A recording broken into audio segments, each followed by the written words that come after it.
For years, prominent voices said it had been a secret conspiracy between the president's campaign and a foreign government.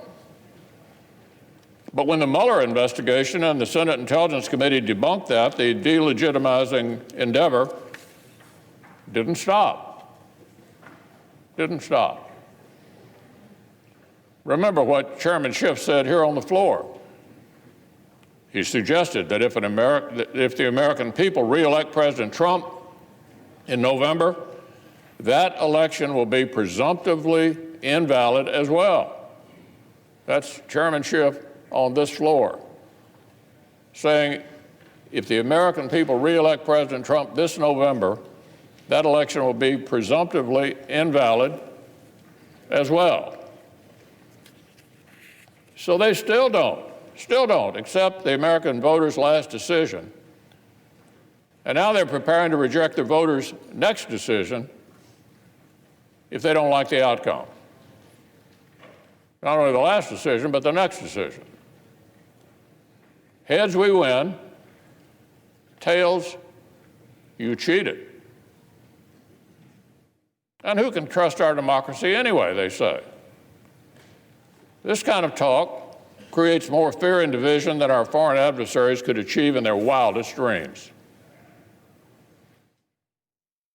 As Dr. Hill testified, our adversaries seek to divide us against each other, degrade our institutions, and destroy the faith of the American people in our democracy. And as she noted, if Americans become consumed by partisan rancor, we can easily do that work for them. The architects of this impeachment claimed they were defending norms and traditions. In reality, it was an assault on both. First, the House attacked its own precedents on fairness and due process, and by rushing to use the impeachment power as a political weapon of first resort. Then their articles attacked the office of the presidency. Then they attacked the Senate and called us treacherous. Then the far left tried to impugn the Chief Justice for remaining neutral during the trial. And now, for the final act, the Speaker of the House is trying to steal the Senate's sole power to render a verdict. The Speaker says she will just refuse to accept this acquittal. Speaker of the House says she refuses to accept this acquittal. Whatever that means. Perhaps she will tear up the verdict like she tore up the State of the Union address. So I would ask my distinguished colleagues across the aisle, is this really where you want to go? The president isn't the president. An acquittal isn't an acquittal. Attack institutions until they get their way. Even my colleagues who may not agree with this president must see the insanity of this logic. It's like saying you're so worried about a bull in a china shop that you want to bulldoze the china shop to chase it out. And here's the most troubling part. The most troubling part. There is no sign this attack on our institutions will end here. In recent months, Democratic presidential candidates and Senate leaders have toyed with killing a filibuster so the Senate could approve radical changes with less deliberation and less persuasion. Several of our colleagues sent an extraordinary brief to the Supreme Court threatening political retribution if the justices did not decide a case the way they wanted. We've seen proposals to turn the FEC, the regulator of elections and political speech, into a partisan body for the first time ever. All these things, Mr. President, all these things, a toxic temptation to stop debating policy within our great American governing traditions and instead declare a war on the traditions themselves. A war on the traditions themselves. So, colleagues, whatever policy differences we may have, we should all agree this is precisely the kind of recklessness the Senate was created to stop. The response to losing one election cannot be to attack the office of the presidency. The response to losing several elections cannot be to threaten the Electoral College. The response to losing a court case cannot be to threaten the judiciary. The response to losing a vote cannot be to threaten the Senate. We simply cannot let factional fever break our institutions. It must work the other way, as Madison and Hamilton intended. The institutions must break the fever, rather than the other way around. The framers built the Senate to keep temporary rage from doing permanent damage to our republic. The framers built the Senate to keep temporary rage from doing permanent damage to our republic. That, Mr. President, is what we will do when we end this precedent-breaking impeachment. I hope we will look back on this vote and say, this was the day the fever began to break. I hope we will not say, this was just the beginning. I ask unanimous consent the Senate stand in recess subject to the call of the chair.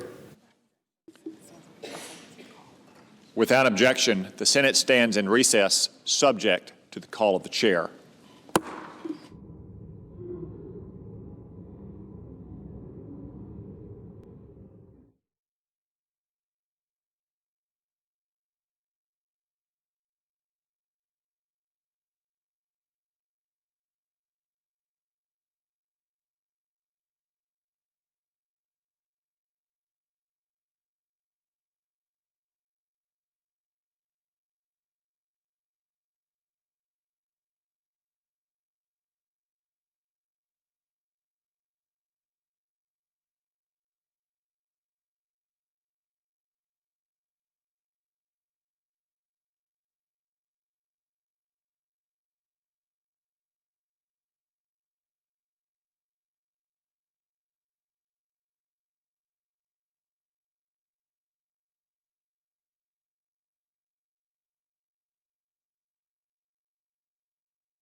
The Senate will convene as a court of impeachment.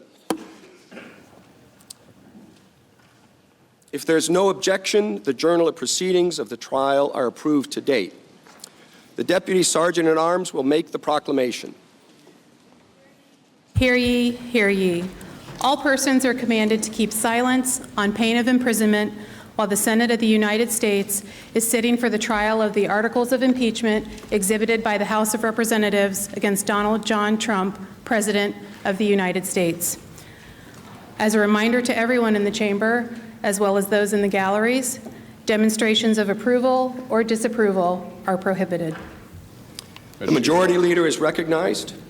Mr. Chief Justice, the Senate is now ready to vote on the articles of impeachment, and after that is done, we will adjourn the court of impeachment. The clerk will now read the first article of impeachment. Article 1, Abuse of Power.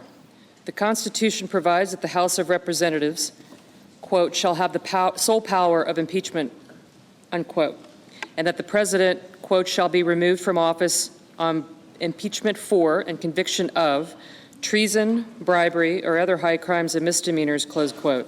In his conduct of the office of President of the United States, and in violation of his constitutional oath faithfully to execute the office of President of the United States, and, to the best of his ability, preserve, protect, and defend the Constitution of the United States, and in violation of his constitutional duty to take care that the laws be faithfully executed, Donald J. Trump has abused the powers of the presidency in that, using the powers of his office, President Trump solicited the interference of a foreign government, Ukraine, in the 2020 United States presidential election. He did so through a scheme or course of conduct that included soliciting the government of Ukraine to publicly announce investigations that would benefit his re-election, harm the election prospects of a political opponent, and influence the 2020 United States presidential election to his advantage. President Trump also sought to pressure the government of Ukraine to take these steps by conditioning official United States government acts of significant value to Ukraine on its public announcement of the investigations. President Trump engaged in this scheme or course of conduct for corrupt purposes in pursuit of personal political benefit. In doing so, President Trump used the powers of the presidency in a manner that compromised the national security of the United States and undermined the integrity of the United States democratic process. He thus ignored and injured the interests of the nation. President Trump engaged in this scheme or course of conduct through the following means. 1, President Trump, acting both directly and through his agents within and outside the United States government, corruptly solicited the government of Ukraine to publicly announce investigations into A, political opponent, former Vice President Joseph R. Biden Jr., and B, a discredited theory promoted by Russia alleging that Ukraine, rather than Russia, interfered in the 2016 United States presidential election. 2, with the same corrupt motives, President Trump, acting both directly and through his agents within the outside of the United States government, conditioned 2 official acts on the public announcements that he had requested. A, the release of $391 million of United States taxpayer funds that Congress had appropriated on a bipartisan basis for the purpose of providing vital military and security assistance to Ukraine to oppose Russian aggression, and which President Trump had ordered suspended. And B, a head of state meeting at the White House, which the President of Ukraine sought to demonstrate continued United States support for the government of Ukraine in the face of Russian aggression. 3, faced with the public revelation of his actions, President Trump ultimately released the military and security assistance to the government of Ukraine and has persisted in openly and corruptly urging and soliciting Ukraine to undertake investigations for his personal political benefit. These actions were consistent with President Trump's previous invitations of foreign interference in United States elections. In all of this, President Trump abused the powers of the presidency by ignoring and injuring national security and other vital national interests to obtain an improper personal political benefit. He has also betrayed the nation by abusing his high office to enlist a foreign power in corrupting democratic elections. Wherefore, President Trump, by such conduct, has demonstrated that he will remain a threat to national security and the Constitution if allowed to remain in office, and has acted in a manner grossly incompatible with self-governance and the rule of law. President Trump thus warrants impeachment and trial removal from office, and disqualification to hold and enjoy any office of honor, trust, or profit under the United States. Each senator, when his or her name is called, will stand in his or her place and vote guilty or not guilty as required by Rule 23 of the Senate Rules on Impeachment. Article 1, Section 3, Clause 6 of the Constitution regarding the vote required for conviction on impeachment provides that no person shall be convicted without the concurrence of 2/3 of the members present. The question is on the first article of impeachment. Senators, how say you? Is the respondent, Donald John Trump, guilty or not guilty? A roll call vote is required. The clerk will call the roll. Mr. Alexander. Not guilty. Mr. Alexander, not guilty. Ms. Baldwin. Guilty. Ms. Baldwin, guilty. Mr. Barrasso. Not guilty. Mr. Barrasso, not guilty. Mr. Bennett. Guilty. Mr. Bennett, guilty. Mrs. Blackburn. Not guilty. Mrs. Blackburn, not guilty. Mr. Blumenthal. Guilty. Mr. Blumenthal, guilty. Mr. Blunt. Not guilty. Mr. Blunt, not guilty. Mr. Booker. Guilty. Mr. Booker, guilty. Mr. Bozeman. Not guilty. Mr. Bozeman, not guilty. Mr. Braun. Not guilty. Mr. Braun, not guilty. Mr. Brown. Guilty. Mr. Brown, guilty. Mr. Burr. Not guilty. Mr. Burr, not guilty. Ms. Cantwell. Guilty. Ms. Cantwell, guilty. Mrs. Capito. Mrs. Capito, not guilty. Mr. Cardin. Mr. Cardin, guilty. Mr. Carper. Mr. Carper, guilty. Mr. Casey. Guilty. Mr. Casey, guilty. Mr. Cassidy. Not guilty. Mr. Cassidy, not guilty. Ms. Collins. Not guilty. Ms. Collins, not guilty. Mr. Coons. Guilty. Mr. Coons, guilty. Mr. Cornyn. Mr. Cornyn, not guilty. Ms. Cortez Masto. Guilty. Ms. Cortez Masto, guilty. Mr. Cotton. Not guilty. Mr. Cotton, not guilty. Mr. Kramer. Not guilty. Mr. Kramer, not guilty. Mr. Crapo. Mr. Crapo, not guilty. Mr. Cruz. Mr. Cruz, not guilty. Mr. Daines. Not guilty. Mr. Daines, not guilty. Ms. Duckworth. Guilty. Ms. Duckworth, guilty. Mr. Durbin. Guilty. Mr. Durbin, guilty. Mr. Enzi. Not guilty. Mr. Enzi, not guilty. Ms. Ernst. Not guilty. Ms. Ernst, not guilty. Mrs. Feinstein. Guilty. Mrs. Feinstein, guilty. Mrs. Fisher. Not guilty. Mrs. Fisher, not guilty. Mr. Gardner. Not guilty. Mr. Gardner, not guilty. Mrs. Gillibrand. Guilty. Mrs. Gillibrand, guilty. Mr. Graham. Not guilty. Mr. Graham, not guilty. Mr. Grassley. Mr. Grassley, not guilty. Ms. Harris. Guilty. Ms. Harris, guilty. Ms. Hassan. Guilty. Ms. Hassan, guilty. Mr. Hawley. Mr. Hawley, not guilty. Mr. Heinrich. Guilty. Mr. Heinrich, guilty. Ms. Hirono. Guilty. Ms. Hirono, guilty. Mr. Hoven. Mr. Hoven, not guilty. Mrs. Hyde-Smith. Not guilty. Mrs. Hyde-Smith, not guilty. Mr. Inhofe. Not guilty. Mr. Inhofe, not guilty. Mr. Johnson. Not guilty. Mr. Johnson, not guilty. Mr. Jones. Guilty. Mr. Jones, guilty. Mr. Kane. Guilty. Mr. Kane, guilty. Mr. Kennedy. Mr. Kennedy, not guilty. Mr. King. Mr. King, guilty. Ms. Klobuchar. Ms. Klobuchar, guilty. Mr. Langford. Mr. Langford, not guilty. Mr. Leahy. Mr. Leahy, guilty. Mr. Lee. Not guilty. Mr. Lee, not guilty. Mrs. Loeffler.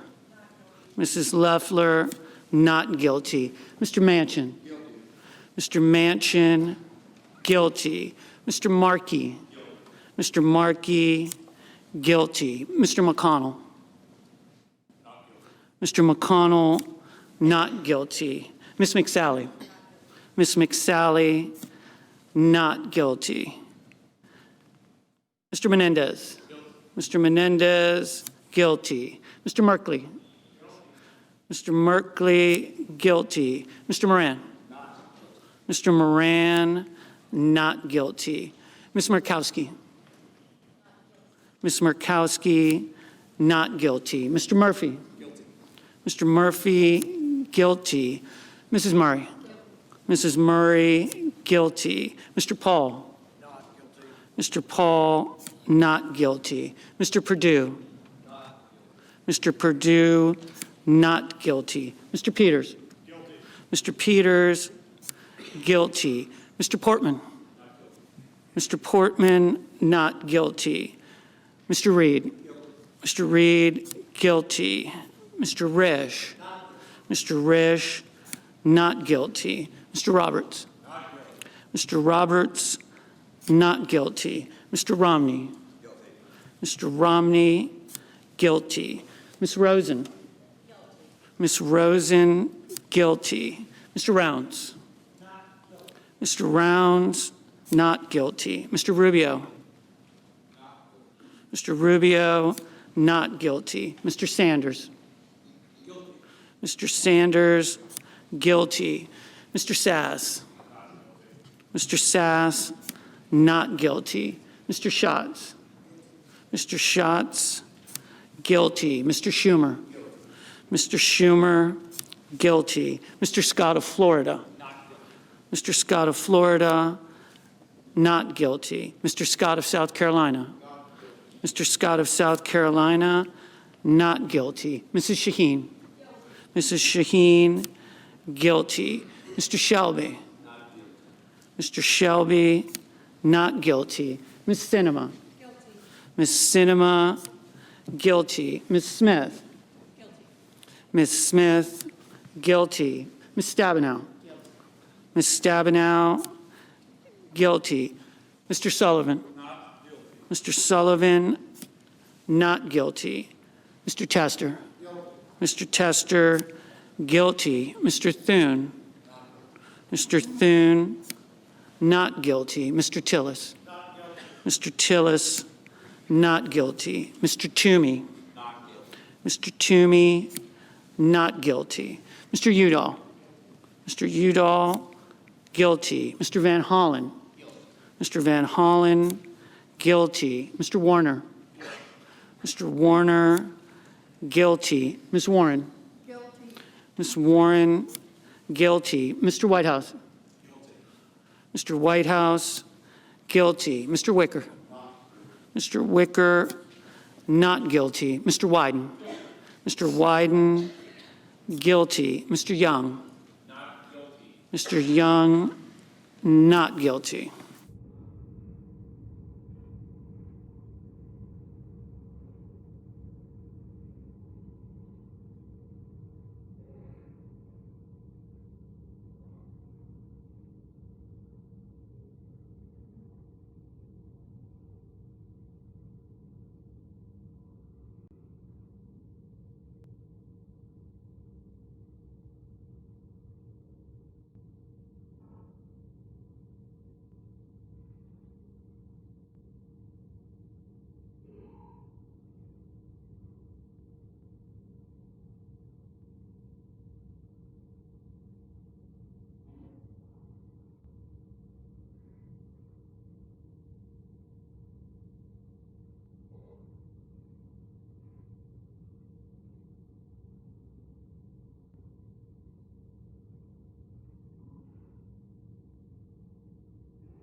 In this article of impeachment, 48 senators have pronounced Donald John Trump, President of the United States, guilty as charged.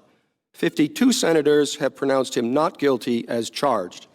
2/3 of the senators present not having pronounced him guilty, the Senate adjudges that the respondent, Donald John Trump, President of the United States, is not guilty as charged in the first article of impeachment. The clerk will read the second article of impeachment.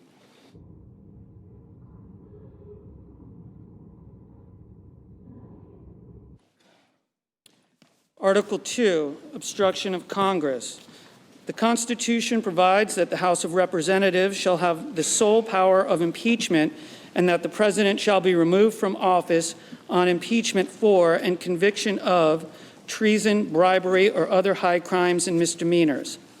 In his conduct of the office of the President of the United States and in violation of his constitutional oath faithfully to execute the office of President of the United States and, to the best of his ability, preserve, protect, and defend the Constitution of the United States, and in violation of his constitutional duty to take care that the laws be faithfully executed, Donald J. Trump has directed the unprecedented, categorical, and indiscriminate defiance of subpoenas issued by the House of Representatives pursuant to its sole power of impeachment.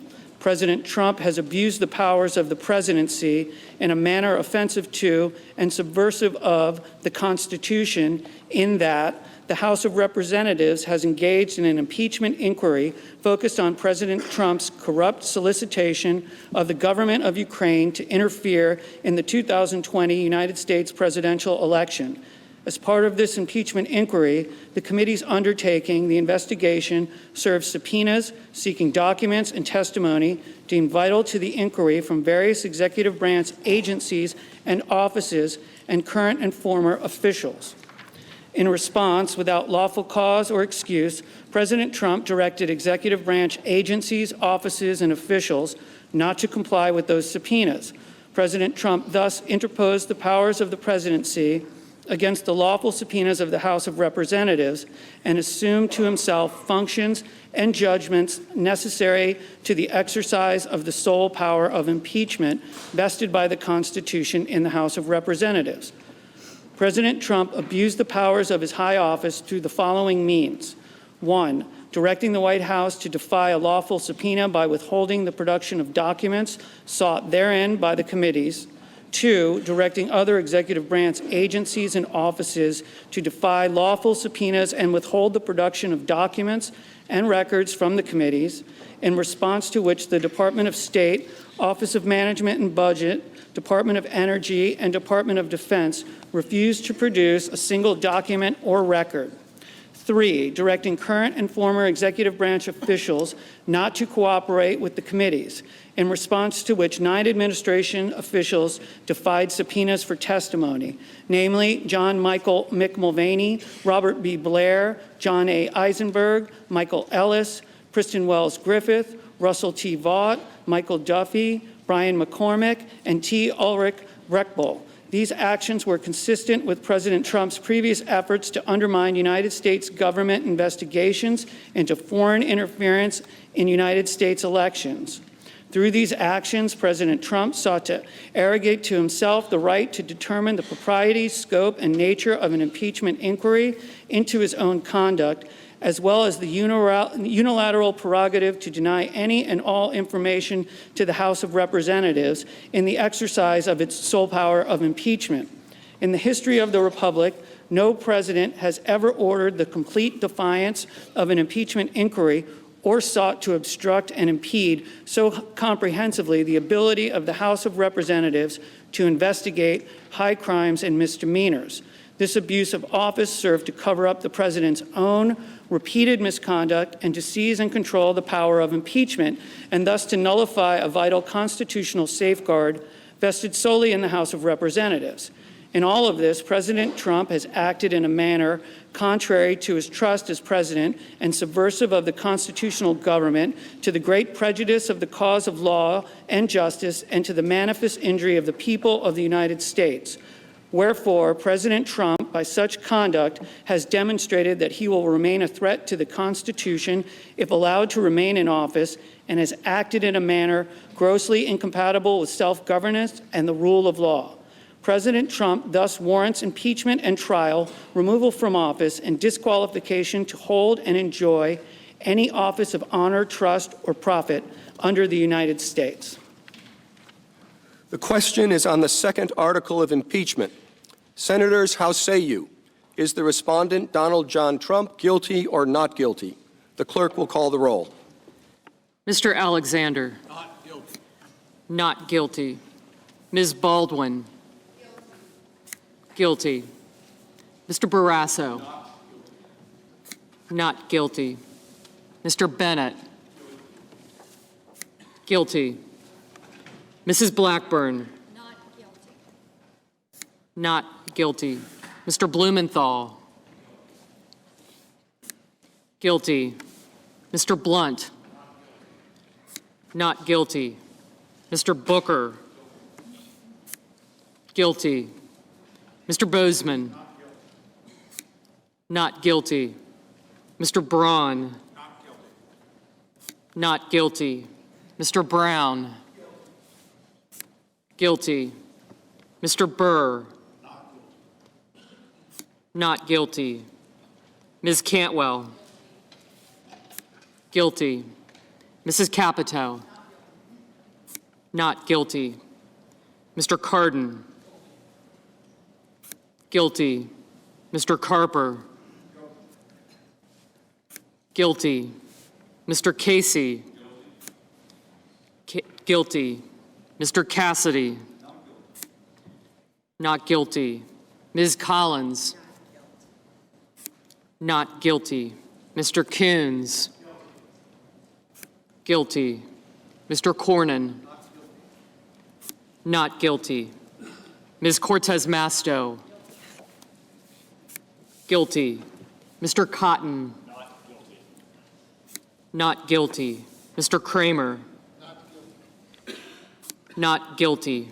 Mr. Crapo. Not guilty. Mr. Cruz. Not guilty. Mr. Daines. Not guilty. Ms. Duckworth. Guilty. Mr. Durbin. Guilty. Mr. Enzi. Not guilty. Ms. Ernst. Not guilty. Mrs. Feinstein.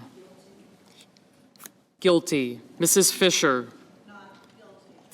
Not guilty. Mr. Gardner. Not guilty. Mrs. Gillibrand. Guilty. Mr. Graham. Not guilty. Mr. Grassley. Not guilty. Ms. Harris. Guilty. Ms. Hassan. Guilty. Mr. Hawley. Not guilty. Mr. Heinrich. Guilty. Ms. Hirono. Guilty. Mr. Hoven. Not guilty. Mrs. Hyde-Smith. Not guilty. Not guilty. Mr. Inhofe. Not guilty. Mr. Johnson. Not guilty. Not guilty. Mr. Jones. Guilty. Mr. Kane. Guilty. Mr. Kennedy. Not guilty. Mr. King. Guilty. Ms. Klobuchar. Guilty. Mr. Langford. Not guilty. Mr. Leahy. Guilty. Mr. Lee. Not guilty. Not guilty. Mrs. Loeffler. Not guilty. Mr. Manchin. Guilty. Mr. Markey. Guilty. Mr. McConnell. Not guilty. Ms. McSally. Not guilty. Mr. Menendez. Guilty. Mr. Merkley. Guilty. Mr. Moran. Not guilty. Ms. Murkowski. Not guilty. Mr. Murphy? Guilty. Mrs. Murray? Guilty. Mr. Paul? Not guilty. Not guilty. Mr. Perdue? Not guilty. Mr. Peters? Guilty. Mr. Portman? Not guilty. Mr. Reed? Guilty. Mr. Risch? Not guilty. Mr. Roberts? Not guilty. Mr. Romney? Not guilty. Ms. Rosen? Guilty. Mr. Rounds? Not guilty. Mr. Rubio? Not guilty. Mr. Sanders? Guilty. Mr. Sass? Not guilty. Mr. Schatz? Guilty. Mr. Schumer? Guilty. Mr. Scott of Florida? Not guilty. Mr. Scott of South Carolina? Not guilty. Mrs. Shaheen? Guilty. Mr. Shelby? Not guilty. Ms. Sinema? Guilty. Ms. Smith? Guilty. Ms. Stabenow? Guilty. Mr. Sullivan?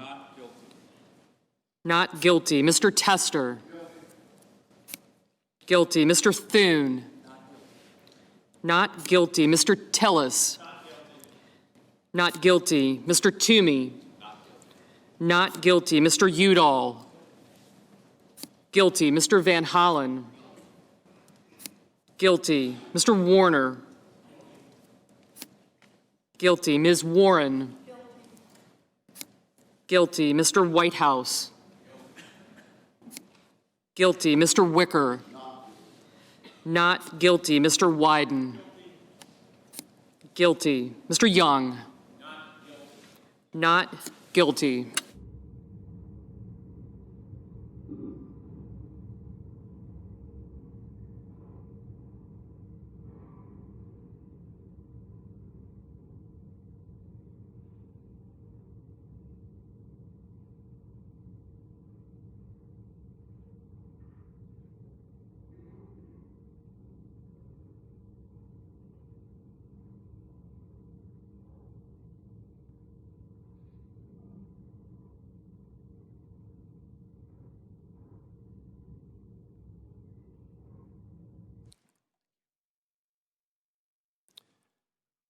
On this article of impeachment, 47 senators have pronounced Donald John Trump, President of the United States, guilty as charged.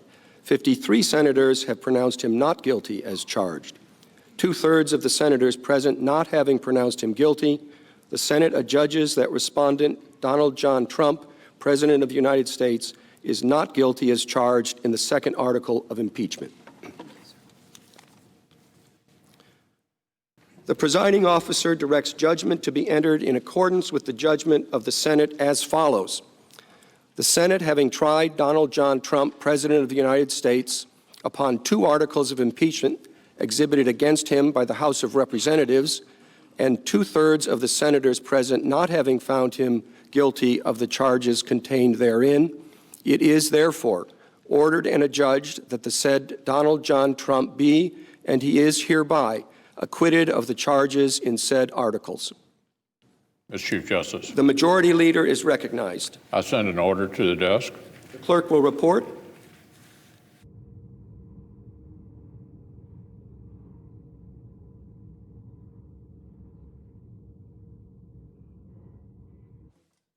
Ordered that the Secretary be directed to communicate to the Secretary of State as provided by Rule 23 of the Rules of Procedure and Practice in the Senate when sitting on impeachment trials, and also to the House of Representatives, the judgment of the Senate in the case of Donald John Trump, and transmit a certified copy of the judgment to each. Without objection, the order will be entered. Mr. Chief Justice, The Majority Leader is recognized. before this process fully concludes, I want to very quickly acknowledge a few of the people who helped the Senate fulfill our duty these past weeks. First and foremost, I know my colleagues join me in thanking Chief Justice Roberts for presiding over the Senate trial with a clear head, steady hand, and the forbearance that this rare occasion demands.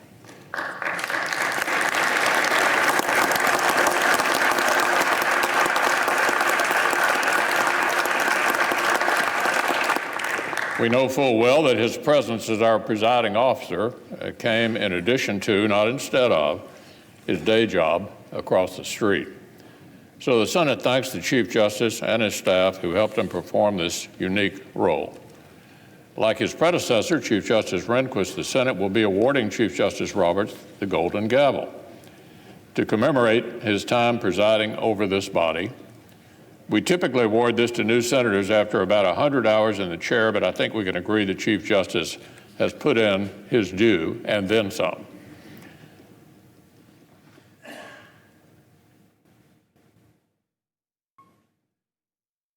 Page is delivering the gavel.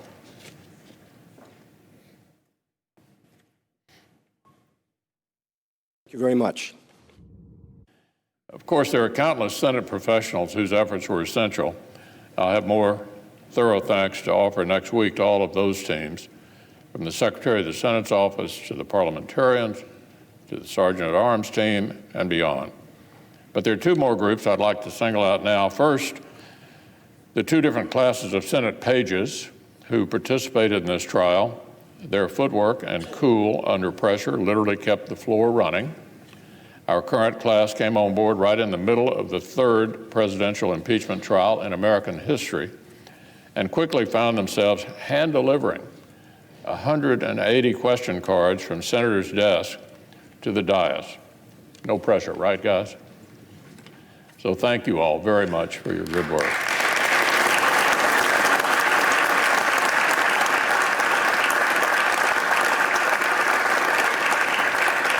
And second, the fine men and women of the Capitol Police, we know that the safety of our democracy literally rests in their hands every single day, but the heightened measures surrounding the trial meant even more hours and even more work and even more vigilance. Thank you all very much for your service to this body and to the country.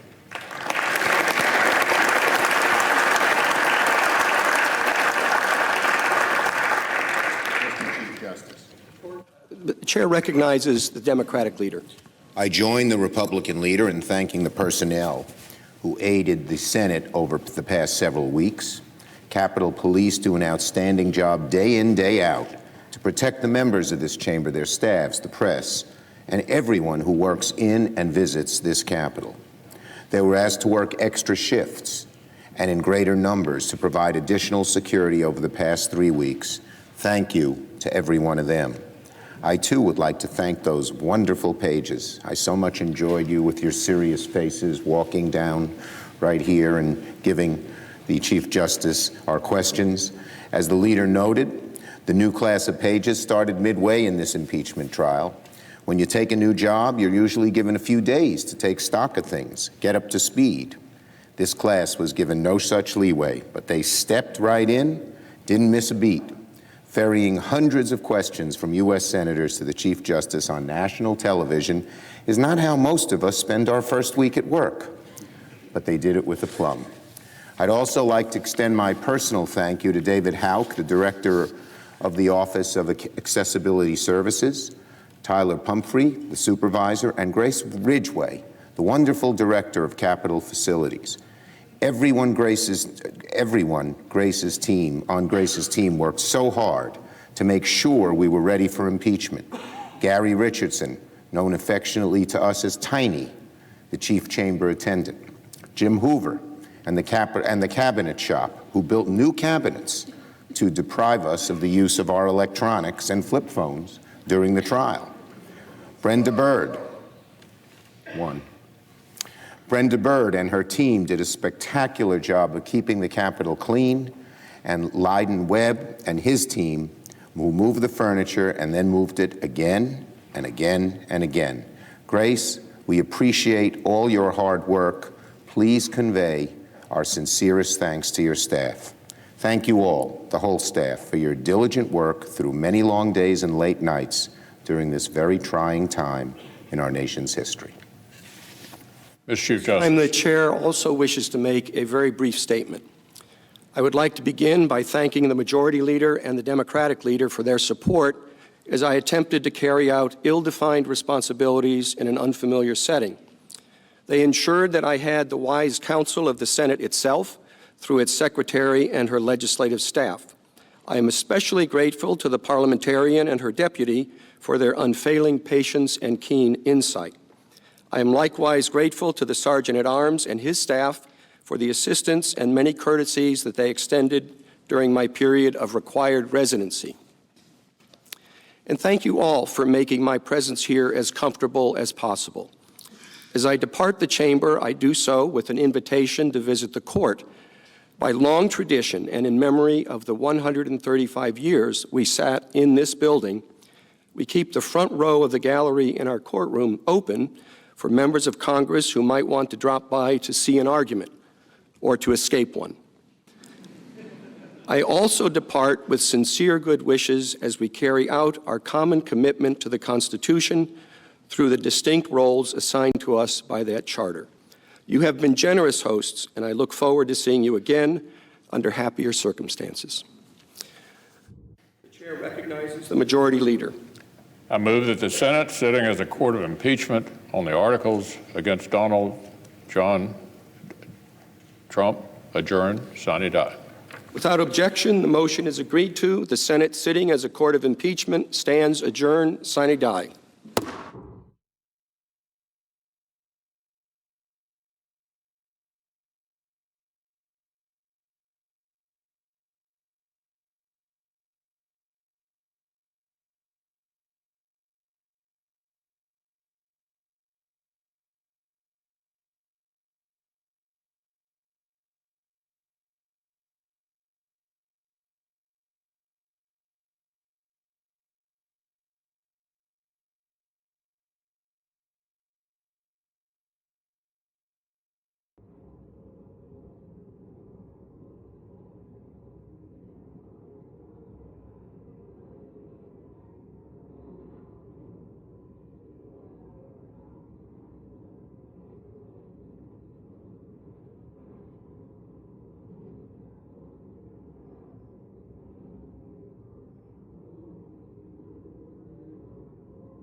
The presiding officer.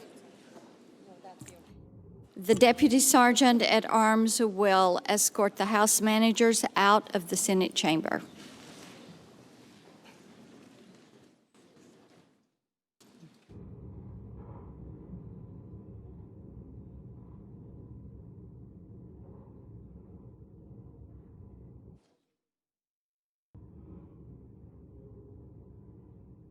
President.